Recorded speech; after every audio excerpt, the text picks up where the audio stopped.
YouTube frogs, welcome back to another video. You guys probably saw the title. There should be no surprise. Going for an additional Homocopy brought home many refinements of the Wavebreaker's fin. I was going to R580 it anyways, so might as well make a video comparing its practical value compared to other popular weapon types, with the two polearm users who actually use it effectively, Xiangling and the Raiden Shogun. But we aren't going to R5 right away. I'm personally curious how this weapon matches up at its base R1 state, and also curious at its R3 state. So, we've got 3 separate stages of the weapon to compare, all at level 80. Since this weapon cares about the total team's energy, we're going to use a high energy team that's still actually used in in-game Abyss. The classic national team of Bennett, Xingqiu, Xiangling, with Raiden as a battery. This team's energy is 310, 90 from Raiden, 60 from Bennett, and 80 from Xiangling and Xingqiu. Friendly reminder that I'll be using crit rate food to make these demonstrations easier to showcase. So, at the 3 stages of the weapon, we'll be seeing 37.2%, 55.8%, and 74.4% burst damage bonus at R1, R3, and R5.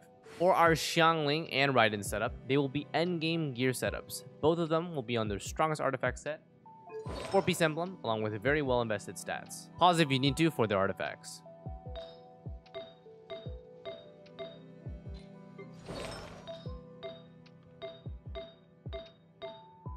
I'll also be splitting up these comparisons into a no Bennett buff and Bennett buff demos to see if there's any significant difference in findings.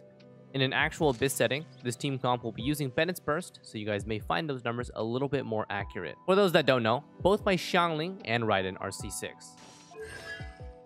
So the raw damage numbers will be high, especially Raiden's. Please focus on the comparisons between the weapons because that's what really matters for your investment. So the weapons to be compared for both sides. So for Xiangling's side, we'll be seeing Dragon's Bane R580, Catch R590, and Homa R180. These are, in my opinion, the most popular DPS-based weapons for a Xiangling burst carry. Dragon's Bane, Homa, and Wave Fin will be running Energy Recharge, Pyro, Crit. You'll have 180 recharge with that build. For the Catch specifically, I'll be running an Attack Pyro Crit build. You have 175 recharge here. Otherwise, the Catch will slam too much recharge and fall behind if I'm running the ER Pyro Crit build. For the Raiden Shogun, we'll be seeing the Catch R590, Homa R180, and for the extra showcase, R590 Engulfing Lightning. She'll be running an Energy Recharge, Attack, and Crit for all weapons and for Bennett or no Bennett. For each of the characters' demonstrations, Wavebreaker's fin will be the last. This gives us space to compare easily from R1, R3 to R5, and with all the rest of the weapons showcased. Let's begin. Okay, so for Xiangling's side, we'll have both a non-vaporized and vaporized damage counter for each demonstration.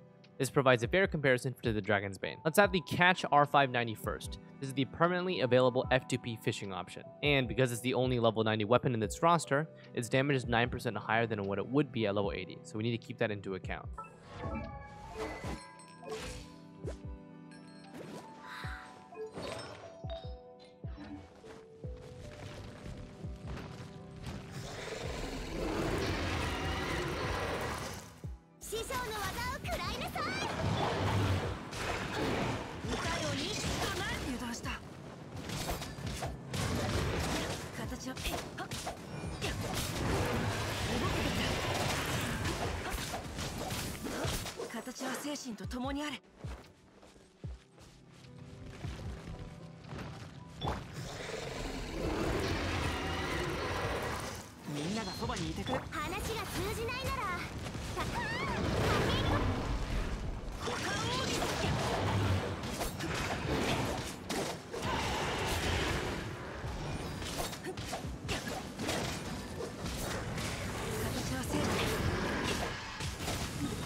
Next, let's run Dragon's Bane R580.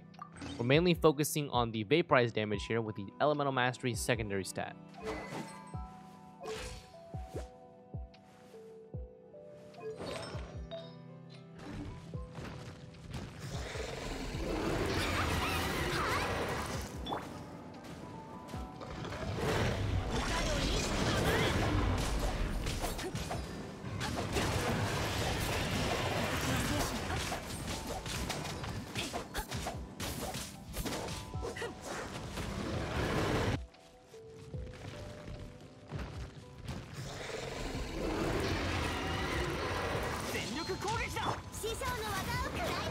Compared to the catch, we're already seeing an increase in the vaporize damage. This is even with a level 80 to 90 discrepancy. However, the catch's 12% crit rate boost at R5 cannot be undersold and definitely can equalize the damage difference here. Okay, so next, R1 Staff of Homa. This is the super strong universal spear that made a return in 2.2 alongside Hu Tao's rerun.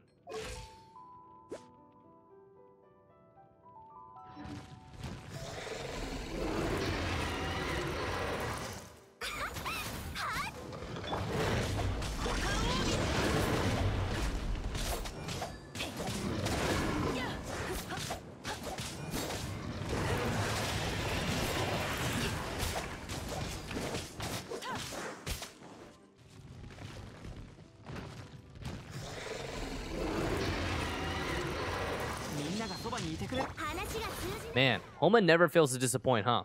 At just R180, it's already competing with the catch at R590 and exceeding it under Bennett's buff. Lacks slightly versus the Dragon's Bane and Vaporizes under Bennett's buff, but still, puts up a pretty good fight with just generic DPS-based stats. Okay, now time for Wavebreaker's Finn demo. At R180 first.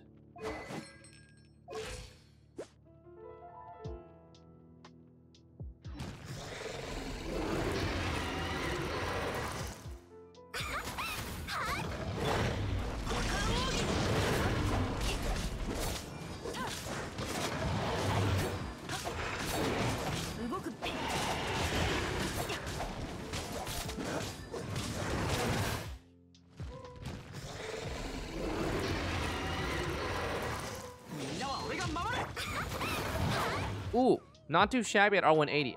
It's lacking behind all the options currently, but at R1, it is only under 10% weaker compared to all the other weapon demos. It might be able to make a comeback with refinements. Alright, so let's go R380 now.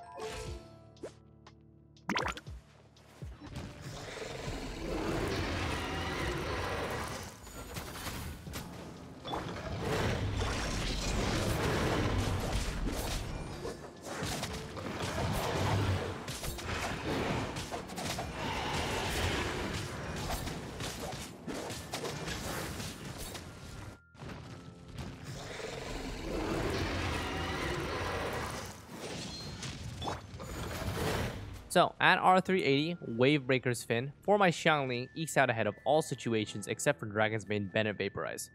This is where for my Xiangling personally, Wave Finn outskills Homa just slightly. We'll see if R580 can overpower the Dragon's Bane R5 for the Bennett buff Vaporize though. Alright, finally time for R580, Wavebreaker's Finn.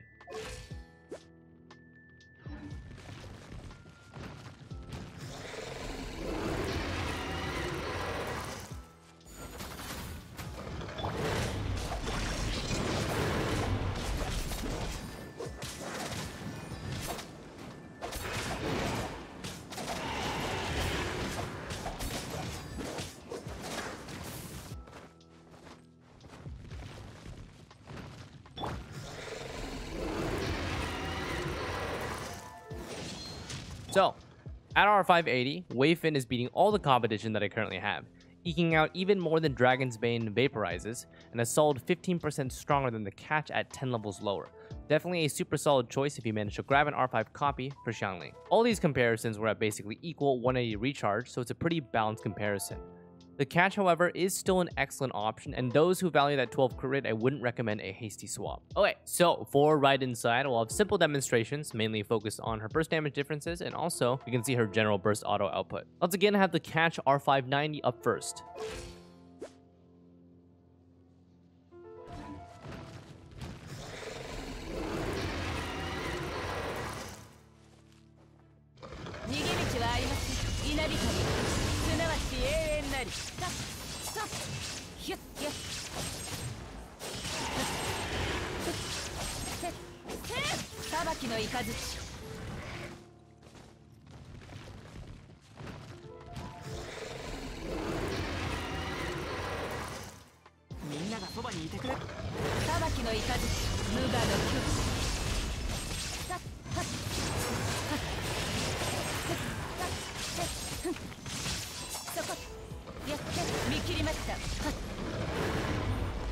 Okay, next, Homa R180. Should give us a decent base threshold for this weapon compared to the catch first.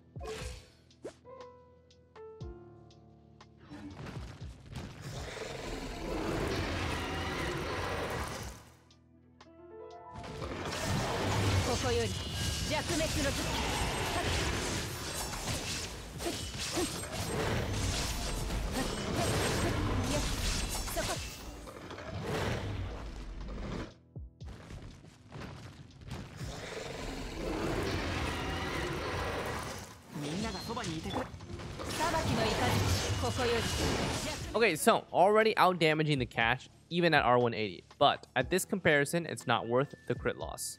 If they were equal level though, catch would fall 9% more behind. At that point, it may be a bit more balanced to consider the crit trade-off. And for fun, engulfing lightning at R590. This is her signature weapon at max investment, just so you guys can see how big of a difference it is.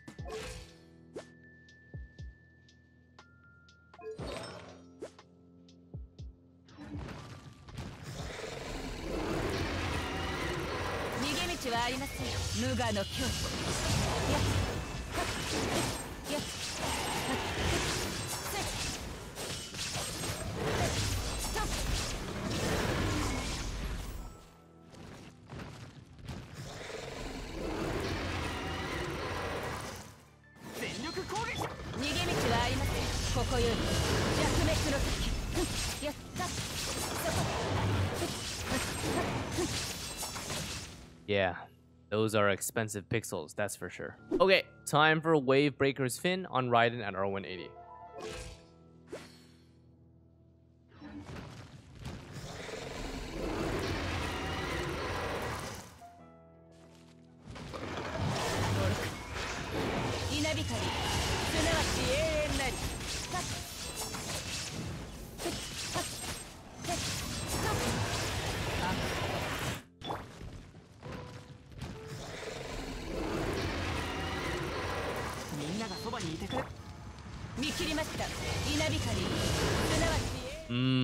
So similar to Xiangling's demo, R180 is, though weaker, not too far behind.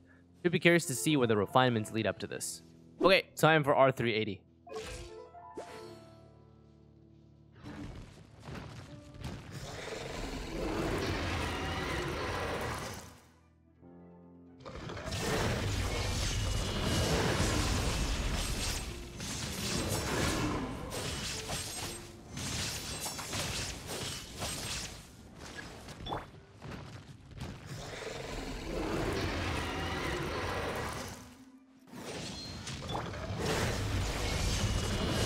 So, here's where the damage starts to squeak out on top.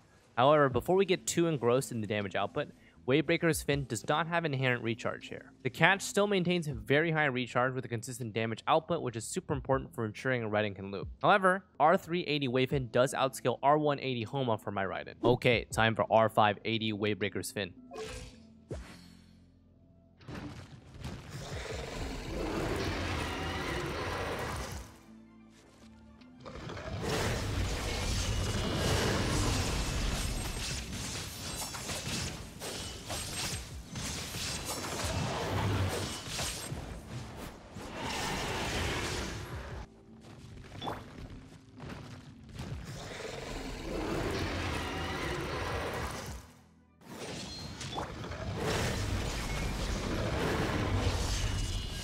So, in Raiden's particular case, the damage is meaningfully higher, but I'm not so fond of the recharge loss. In my opinion, Wavefin for Raiden is dependent on what level of recharge you're comfortable with. My Raiden with Wavefin is 215% and doesn't manage to squeeze the maximum value of either her emblem or her passive talent. In this case, I think that catch has a lot more value to keep on Raiden over an R5 Wavefin. Well, that's me leveling the Wavefin. Hope you YouTube frogs enjoyed a little more cozy casual comparison vid since I was planning on leveling and refining the weapon anyway. I think that splitting the refinements into R1, R3, and R5 gives you guys a little better comparison if you manage to grab some copies on your quest for Homa. So, thanks for watching, don't forget to like and subscribe, and I'll see you guys on the next one. Take care.